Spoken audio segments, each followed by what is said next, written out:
من فيض مولانا الغفور قرآن رب العالمين جاء لنا نبراس نور فيه السعادة واليقين أسمى المعاني في السطور نسمو بها دنيا ودين نلقى الشفاعة في النشور بدلائل النور المبين في حفظه تحلو الأمور ما خاب من يرجو المعين نلقى الشفاعة في النشور بدلائل النور المبين بدلائل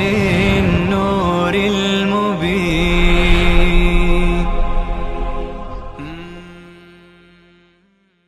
أعوذ بالله من الشيطان الرجيم.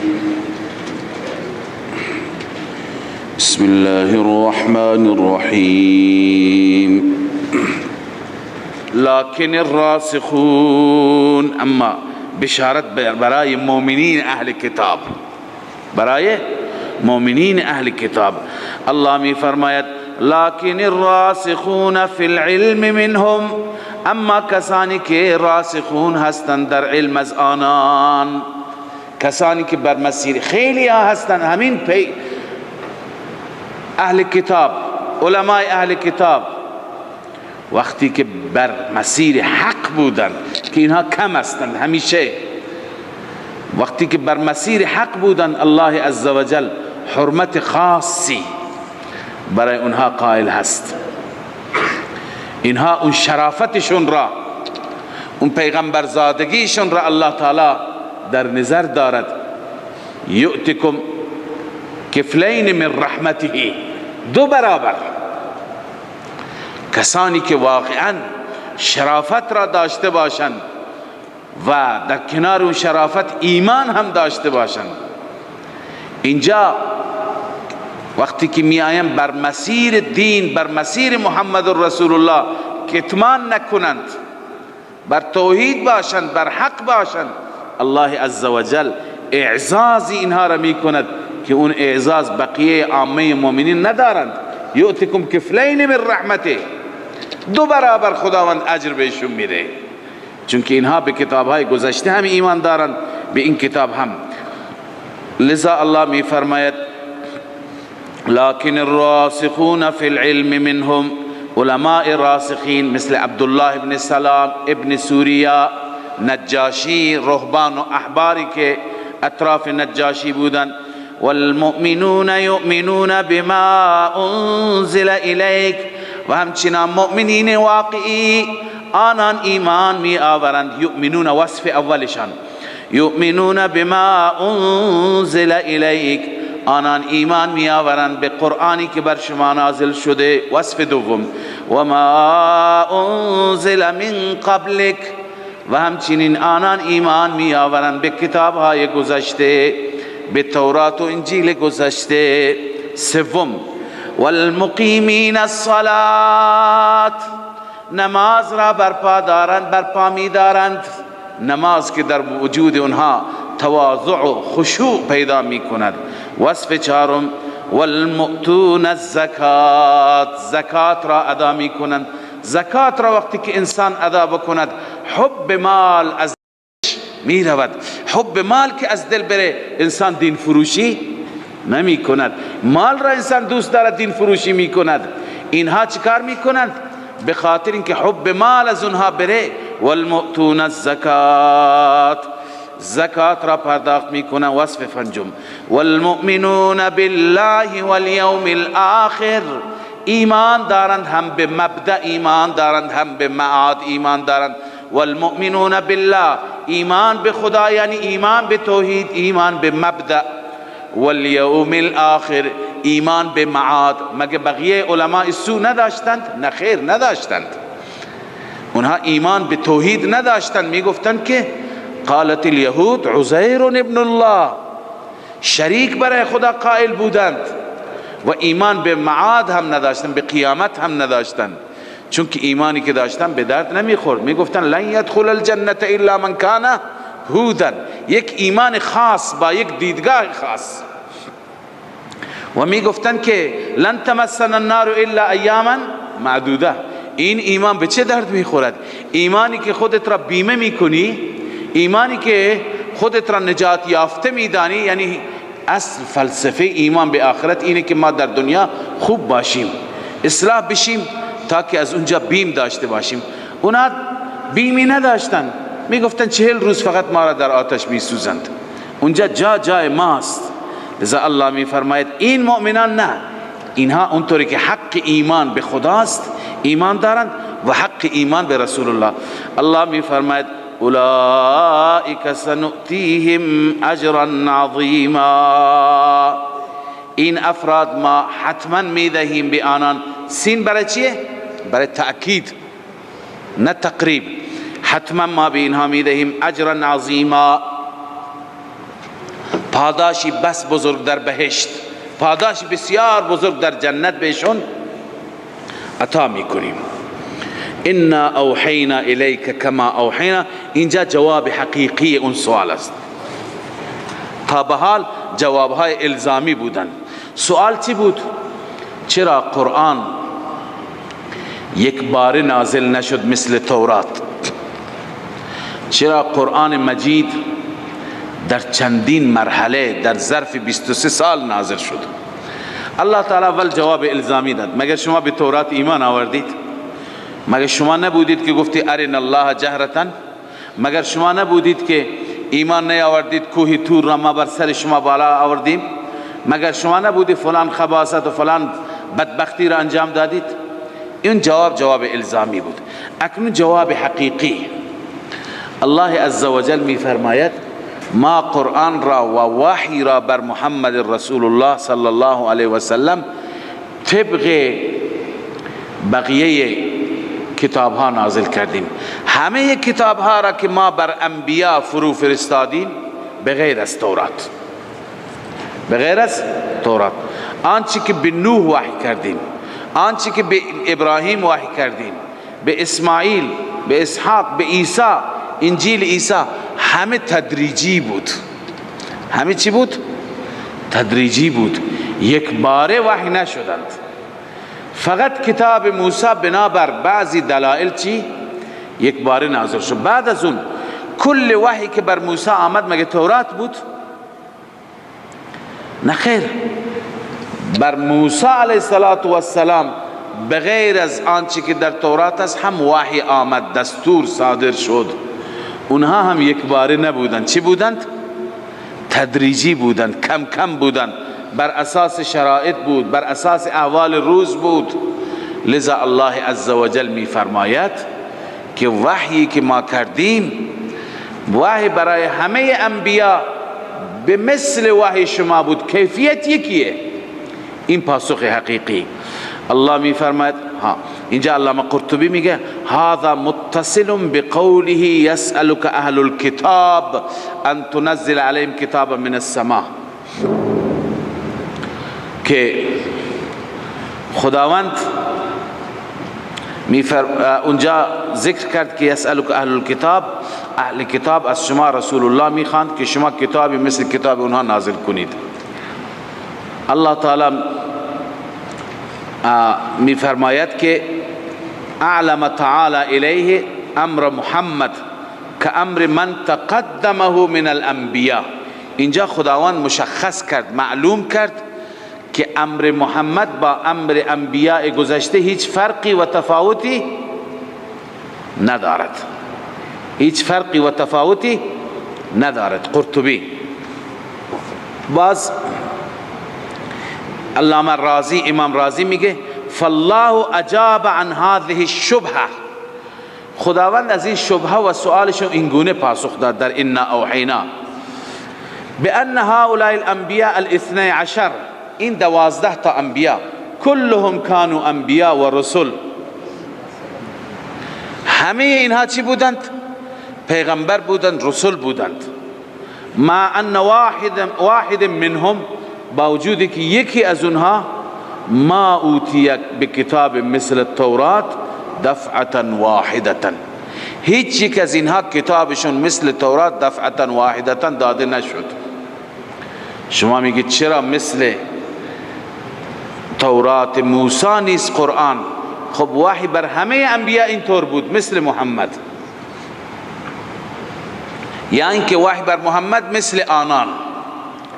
لذا الله می فرماید انا اوحینا الیک، همانا ما وحی کردیم بسوی تو ای محمد، کما اوحینا الی نوح والنبیین من بعده، به همان کیفیتی که ما وحی کردیم به نوح علیه السلام و انبیایی که بعد از نوح بودند.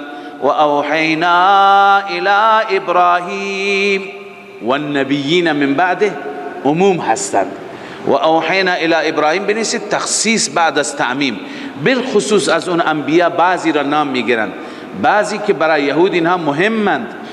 و اوحینا الی ابراهیم و اسماعیل، ما وحی کردیم به سوی ابراهیم علیه السلام و اسماعیل علیه السلام و اسحاق و یعقوب والاسباط و عیسی و ایوب و یونس و هارون و سلیمان. نام موسی در میان اینها نیست. چرا؟ چون وحی موسی فرق میکنه. به همه این انبیاء ما همان گونه وحی کردیم که بر محمد وحی کردیم، و همچنان و آتینا داوود زبورا، ما به داوود علیه السلام کتاب زبور را دادیم هم با همین کیفیت. و رسولا قد قصصناهم علیک من قبل، الله می فرماید و پیامبرانی که همانا ما تعریفشان کردیم بر شما قبل از این ما در سور مکی منظور پیامبران را تعریف کردیم نامشان را. و رسولا لم نقصصهم علیک، و پیامبرانی که ما بیان نکردیم برای شما، همه اینها را ما وحی فرستادیم به همین صورت. حتی با خود موسی و کلم الله موسی تکلیما، کلم الله موسی تکلیما بیان فضیلت موسی نیست در میان این همه انبیاء، بلکه خداوند میفرماید در اون نکته که اینها میگویند چرا تورات یک بار نازل شد، درسته تورات یک بار نازل شد، اما کلامی که با موسی شد که وحی بر موسی به وسیله کلام میشد، نه کلم الله موسی تکلیما، خداوند کم کم کلام کرد، آهسته آهسته تدریجا همه کلام را یک روزه یک بار در کوه طور نفرمود. پس معنیش چیه؟ که وحی که بر موسی آمد هم چی بود؟ تدریجی بود بغیر از تورات. لذا الله می فرماید که اینها همه وحیشان مثل وحی شما بود ای محمد صلی الله علیه و سلم. رسولا مبشرین و منذرین، بعد از اینکه تشبیه داده شد وحی رسول الله به آنان، اکنون مقصد ارسال رسول بیان میشه. رسولا، رسولی که مبشرین آنها بشارت دهنده بودند، فریضه اولشان، و منذرین آنها ترساننده بودند، لئلا یکون للناس علی الله حجة بعد الرسل. حکمت ارسال الله می فرماید لئلا یکون للناس، تاکه نباشد بر مردم حجة بعد الرسل، یعنی الزامی بعد از رسول. خداوند عزوجل رسول را فرستاد، رسول هم بشارت داده هم انذار. یعنی چی؟ یعنی مردمی که ایمان نمی آورند فردای قیامت در محضر الله نگوید خدایا به ما حق نرسید، ما تبلیغ نشدیم. خداوند می فرماید همه این رسول پیام خودشان را فرستادند. و کان الله عزیزا حکیما، خداوند عزوجل غالب هست و کارهایش با حکمت هستند. لكن الله يشهد بما انزل الیک انزله بعلمه، اما اینها قرآن را قبول ندارند. یهودی ها میگویند چون مثل تورات نیست قبول ندارند. خب قبول ندارند، شهادت خدا برایت کافیه ای رسول الله. تدریجا خدا نازل کرده، خدا گواهی میده، لکن الله یشهد، خدا گواهی میده بما انزل الیک، آنچه که به سوی تو فرو فرستاد، انزله بعلمه، خداوند با علمش بر شما نازل کرد. والملائکة یشهدون، الله می فرماید ملائکه هم گواهی میدهند، گواهی الله و ملائکه کافی شما را. و کفا بالله شهیدا، خدا کافی است. اگر یهودی ها گواهی نمیدهند و ایمان نمی آورند، نیاورند، گواهی الله کفایت تو میکنه. بله.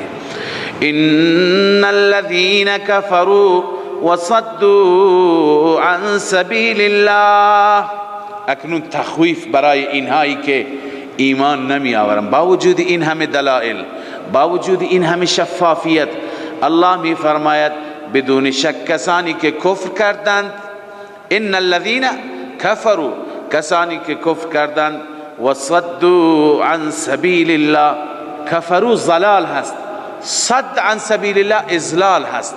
دو مرض داشتند، هم خودشان از راه خدا باز آمدند و هم دیگران را باز داشتند.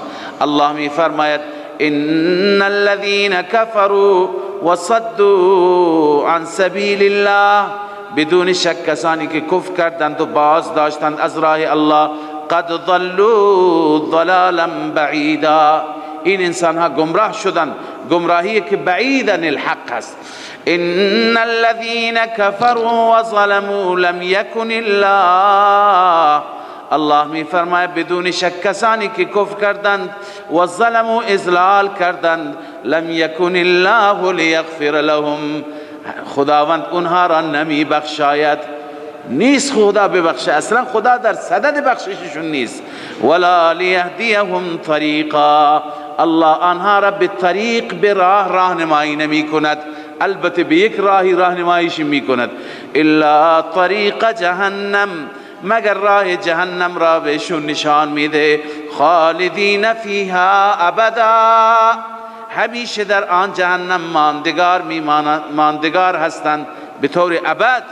و کان ذلک علی الله یسیرا، این کار و این چیز بر الله تعالی چیه؟ آسان هست. لذا اینهایی که گفتن چرا قرآن نازل نشد، یک باره الله تعالی جوابش را به تفصیل بیان فرمود. بعد از تفصیل جواب اکنون الله تعالی تخویف بیان می فرماید که اگر شما ایمان نیاورید طریق شما کجاست؟ جهنم هست. یا ایها الناس، از اینجا ترغیب است، ترغیب هست. الله تعالی می فرماید که شما بقیه مردم، عموم مردم، شما مثل یهود ضد نکنید، بر عناد نباشید. پیغمبری آمده با تمام دلائل و براهین، با کتاب خدا. یا ایها الناس، ای مردم، قد جاءکم الرسول، این الف لام عهدی هست، رسول خاص مراد است، یعنی محمد صلی الله علیه وسلم. قد جاءکم الرسول بالحق من ربکم، رسول آمده با حق، حق همراه دارد یعنی قرآن، من ربکم، از سوی الله. فآمنوا، شما ایمان بیاورید، خیر لکم، آمنو امر است، جواب امر مقدمه، فآمنوا یکن خیر لکم، ایمان بیاورید، یکن خیر لکم، خیر میشه برای شما. اما اگر این ثمره اجابت است، خیر ثمره چی هست؟ نتیجه اجابت. اما اگر کفر کردید، الله می فرماید و این تکفروا، اگر شما کفر کردید، فإن لله، جواب جزا نیست، فإن الله غنی عنکم، یا فلا ضرر فلا ضیر، هر جوابی که مناسب این شرط هست مقدر بشه. فإن لله، علت اون جزای مقدر است. الله می فرماید فإن لله ما فی السماوات والارض، فقط و فقط برای الله است تمام تصرفات زمینی و سماوی. و کان الله علیما حکیما، الله علیم است، هر چیز را میداند و کارهایش حکمت دارد. خب پس الله عزوجل بعد از اینکه حقیقت وحی بر رسول الله را فرمود دعوت به سوی ایمان داد. بعد از دعوت به سوی ایمان اکنون دعوت عامه مردم، اکنون دعوت خصوصی به اهل کتاب. بدبختی اهل کتاب غلو است، افراط است. اینجا بعضی گفتن یا اهل الکتاب خطاب به مسیحیان است، چون که بعد از این بحث عیسی می آید، بحث الوهیت عیسی و معبودیت عیسی و استنکاف عیسی از این مسئله معبودیت. عیسی نمیخواست و دوست نداشت این را، اما عموم مفسران معتقدند که تنها خطاب به مسیحیان نیست یا اهل الکتاب، خطاب هر دو را شامل میشه. تا حالا بحث یهود را ما خواندیم، نه؟ اعتراضات یهود را. از این به بعد بحث مسیحیان شروع میشه. در وسط خطاب هر دو راست. هر دو درباره عیسی غلو میکردن، چون اینجاست لا تغلو فی دینکم. هر دو در دینشان غلو میکردن، هر دو در رابطه با عیسی غلو میکردن. چه غلوه، چه افراطی. خب مسیحیان افراطشون معلوم بود که عیسی را به حد خدایی میرساندند، جز خدا، فرزند خدا، مریم را همچنین. خب این افراط اونها بود. و یهودیان در توهین به عیسی غلو میکردند. در توهین به عیسی چیکار میکردند؟ غلو میکردند. العیاذ بالله میگفتن ابن الزنا، ابن الحرام. لذا الله تعالی میفرماید که هر دو اعتدال داشته باشه، بیایید بر واقعیت. اینجا علامه نصفی در تفسیر مدارک نوشته یا اهل الكتاب لا تغلو فی دینکم، در تفسیر این یعنی لا تجاوزوا الحد. ای اهل کتاب از حد تجاوز نکنید. تجاوزشون چی بود؟ فغلط اليهود فی حط المسیح عن منزلته. یهود غلو کرد در چی؟ در حط عیسی علیه السلام. عیسی را از منزله و جایگاهش پایین قرار دادند، پایین کشیدند. حتی قالوا انه ابن الزنا، العیاذ بالله. یهود می گفتند. و غلط النصارى فی رفعه عن مقداره. نصارا غلو کردند که عیسی را از مقدارش بالاتر.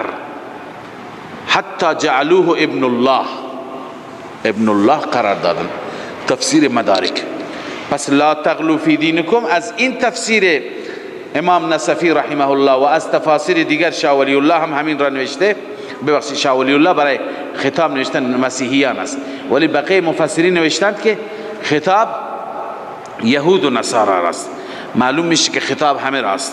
الله می فرماید یا اهل الكتاب لا تغلو فی دینکم، افراط نکنید در دین خودتان.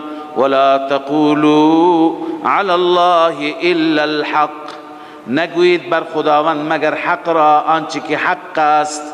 افراط نکنید. انما المسیح عیسی ابن مریم رسول الله، جز این نیست که مسیح عیسی ابن مریم هست. عیسی ابن مریم، ابن مریم نه ابن الله، ابن مریم نه ابن الحرام، العیاذ بالله. رسول خداست، فرستاده خداست و کلمته کلمه الله است. چرا بهش میگن کلمت الله؟ چون با کلمه کن پیدا شد.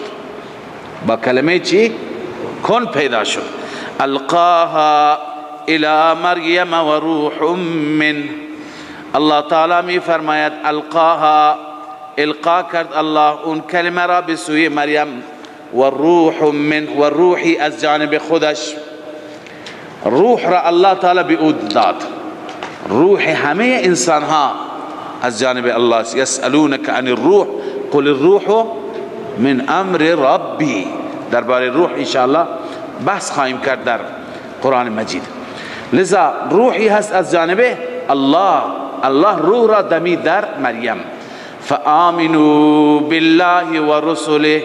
لذا بر شما اهل کتاب هست که ایمان بیاورید به خدا و پیامبرانش، بنویسید موافق تعلیم شرعی، مطابق تعلیم شرعی، همونطور که شریعت شما را آموزش میده غلوف نکنید، افراط نکنید، یکی را به حد خدایی نرسونید، یکی را از حد انسانی پایین نبرید. ولا تقولوا ثلاثه نگویید، یعنی عقیده تثلیث داشته نباشید، اعتقاد به سه خدا داشته نباشید، اقانیم ثلاثه‌ای که مسیحیان معتقد بودند. الله می فرماد انتهوا، باز بیایید از عقیده شرکیه. انتهوا یعنی چی؟ از عقیده شرکیه. خیرا لکم ای یکن خیرا لکم، انتهوا جوابش یکن خیرا لکم، برای شما بهتر میشه. پس معتقد به تثلیث نباشید، معتقد به الوهیت غیر خدا نباشید. به چه چیزی باور داشته باشید؟ انما الله اله واحد، جز این نیست که الله اله واحدی هست، معبود یگانه هست، هیچ معبودی بجز او لایق پرستش و عبادت نیست. سبحانه، این انما الله اله واحد بنویسید رد عینیت. عرض میکنم یعنی چه رد عینیت. سبحانه بنویسید رد ابنیت. رد ابنیت. الله می فرماید انما الله اله واحد، عیسی عین خدا نیست، رد عینیت است. عیسی کسی دیگه است، الله معبود یگانه تنهاست، کسی با شریک نیست. این چه شد؟ رد عینیت. و دوم سبحانه، فرزند خدا هم نیست، او پاک است از فرزند، او پاک است از همسر. سبحانه رد ابنیت، پاک است ان یکون له ولد، برای او فرزندی باشد. رد متبنا، حتی الله می فرماید نه تنها عیسی مال خداست و مریم، له ما فی السماوات و ما فی الارض، فقط و فقط برای اوست آنچه که در آسمان هاست و آنچه که در زمین است. بنویسید نه عیسی و مادرش، یعنی نه عیسی و امه، اونها تصرفی ندارند، اختیاری ندارند، کجا اونها قابل مقایسه با الله هستند. و کفا بالله وکیلا، الله کافی هست از نظر چی؟ کارساز بودن. الله کفایت میکنه، بهترین کارساز هست. اما ببینید که خود عیسی علیه السلام الله می فرماید لن یستنکف المسیح ان یکون عبدا لله،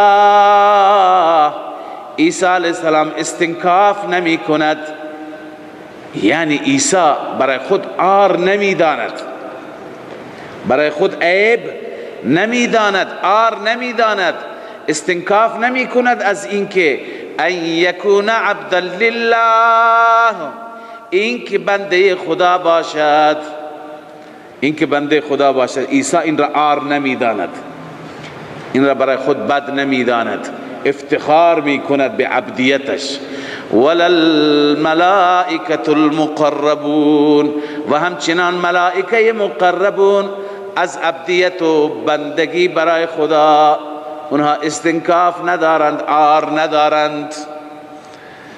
این رد کی شد؟ ولا الملائکة المقربون، مشرکین. اون رد مسیح، رد مشرکین. و من یستنکف عن عبادته، الله می فرماید هر کسی که استنکاف بکند، هر کسی که عیب بداند عبادت الله را، عار بداند و یستکبر و تکبر بکند، فسیحشرهم الیه جمیعا، ان قریب الله همه آنها را حشر می کند به سوی خود. وقتی که حشر و جمع بکند اونجا الله عزوجل حساب و کتاب میگیرد. اما اکنون خداوند عزوجل هر دو گروه را ذکر می کند، گروه مؤمنین مخلصین را و گروه منکرین مشرکین را. اول برای مخلصین بشارت الله می فرماید، این تفصیلش هست، و من یستنکف عن عبادتی و یستکبر فسیحشرهم الیه جمیعا. تفصیلش اینه، الله می فرماید فاما الذین آمنوا وعملوا الصالحات، اما کسانی که ایمان دارند یعنی اعتقاد صحیح و عمل الصالحات عمل درست، فیوفیهم اجورهم، نتیجه الله عز و جل به اونها کامل میده پاداششان را، و یزیدهم من فضله، علاوه از پاداش الله اضافه از فضل خودش بهشون میده. و اما الذین استنکفوا، تخویف اخروی، اما کسانی که استنکاف بکنند، عار بدانند، عیب بدانند، و استکبروا و تکبر بکنند، فیعذبهم عذابا الیما، نتیجه الله آنها را عذاب میده، عذاب دردناک. این همه خدایان، معبودان، بتان، آلهه به دردشون نمیخورند؟ رب العالمین میفرماید ولا یجدون لهم، نفی شفاعت قهری، نمیابند برای خودشان من دون الله، بغیر از الله، ولیا حامی ولا نصیرا یاور، هیچ حامی و کارساز و ناصری که مددگارشان باشد بغیر از الله نمیابند. لذا الله عز و جل مسئله را خوب شفاف آشکار بیان کرد، جای خفا نماند. اکنون رب العالمین ترغیب میده همه انسانها را به سوی قرآن.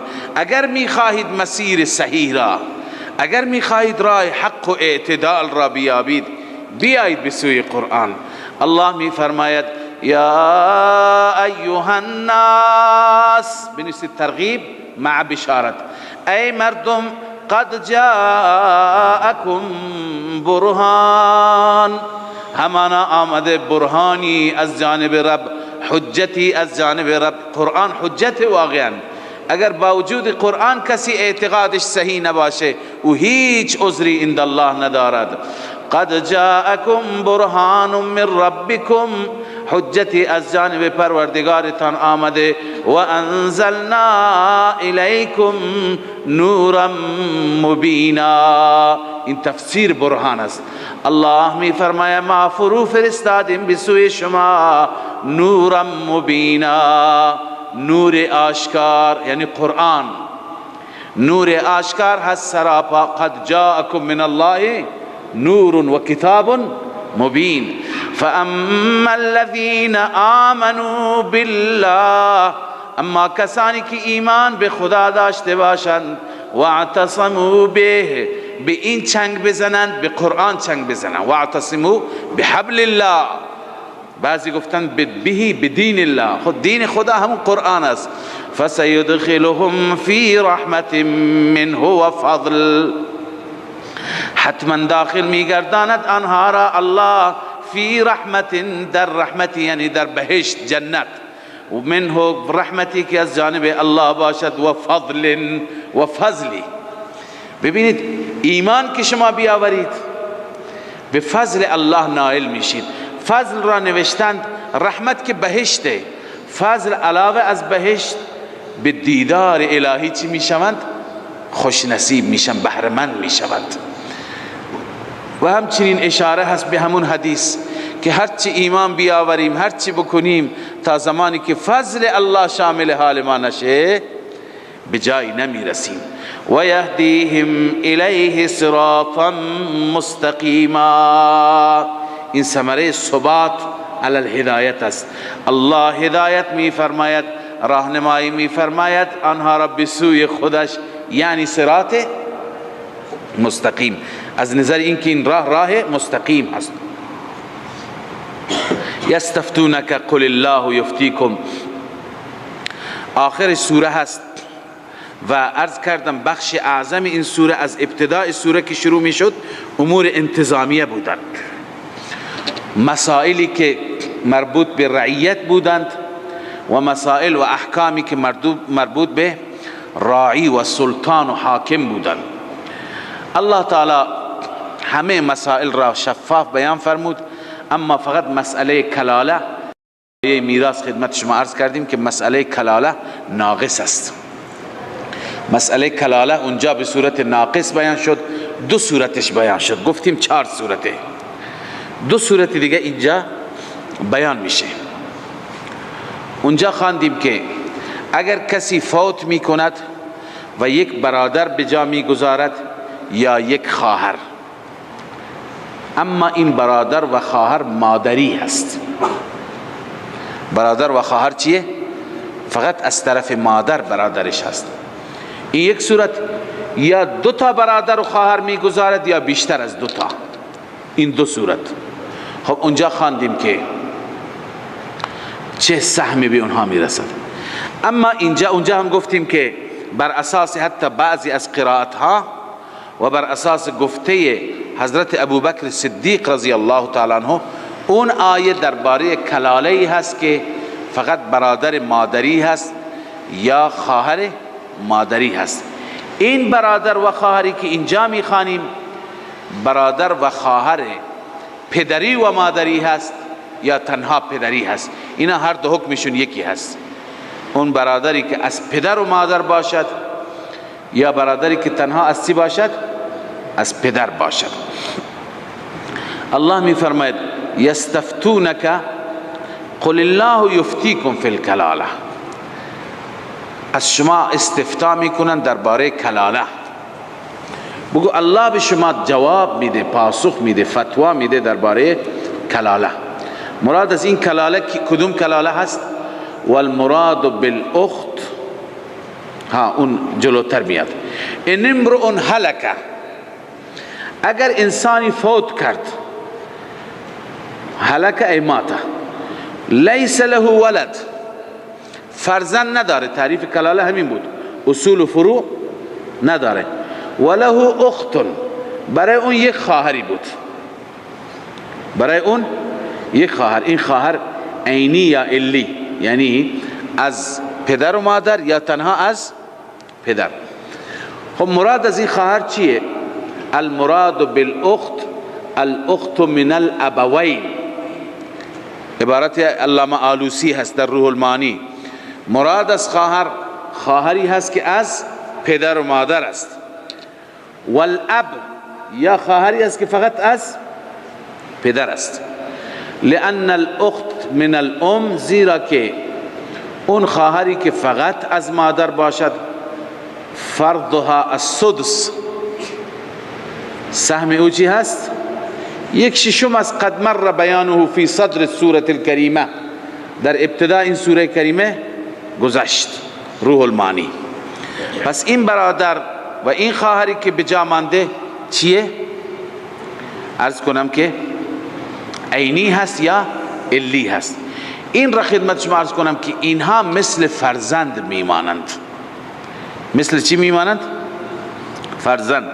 اگر یک انسانی فوت بکند، یک دختری داشته باشد، چقدر بهش میرسه؟ نصف بهش میرسه. اگر پسر و دختری داشته باشد، اینها عصبه هستن، للذکر مثل حظ الانثیین. ولی اونجا خیفی للذکر مثل حظ الانثیین نبود، اینجا هست. اگر دو تا دختر داشته باشه 2 ثلث میبرن. لذا اگر یک پسر داشته باشه، یک انسانی کل مال را همون یک پسر میبرد. لذا این برادران و خواهران کلاله چنین حیثیتی دارند. الله میفرماید ان امرؤ، اگر انسانی هلک بمیرد، لیس له ولد، فرزند ندارد، وله اخت، فقط خواهری دارد، فلها نصف ما ترک، برای آن خواهر نصف آنچه که گذاشته. مثل دختر انسان میشه، نه؟ و هو یرثها، برادر از خواهر ارث میبرد.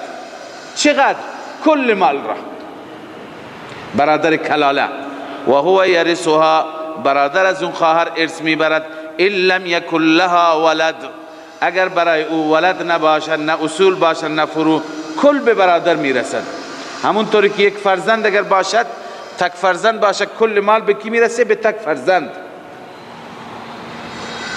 الله میفرماید فَإِنْ كَانَتْ اثْنَتَيْنِ، اگر دو تا باشند، دو تا خواهر باشند، فَلَهُمَا الثُّلُثَانِ مِمَّا تَرَكَ، برای آنان 2 ثلث هست از مال متروکه. چقدر؟ 2 ثلث. و ان كانوا اخوة رجالا و نساء، الله می فرماید اگر برادرانی باشند و خواهرانی رجالا و نساء، مرد و زن باشند، مثل فرزندان یک پدر فللذكر مثل حظ الانثیین. برای مرد 2 برابر زن هست، برای برادر 2 برابر خواهر است. یبین الله لكم ان تضلوا. الله عز وجل در پایان سوره تلقین میفرماید، تلقین بالتعمیل. یبین الله لكم، خداوند برای شما بیان میکند ان تضلوا. ان تضلوا اصلش هست لئلا تضلوا، تا اینکه شما گمراه نشید. والله بكل شیء علیم. خداوند به هر چیز عالم هست. از روی حکمت خدای تعالی احکام را بر شما نازل میکند. صدق الله مولانا العظیم. من فيض مولانا الغفور قرآن رب العالمين جاء لنا نبراس نور فيه السعادة واليقين أسمى المعاني في السطور نسمو بها دنيا ودين نلقى الشفاعة في النشور بدلائل النور المبين في حفظه تحلو الأمور ما خاب من يرجو المعين نلقى الشفاعة في النشور بدلائل النور المبين بدلائل النور المبين.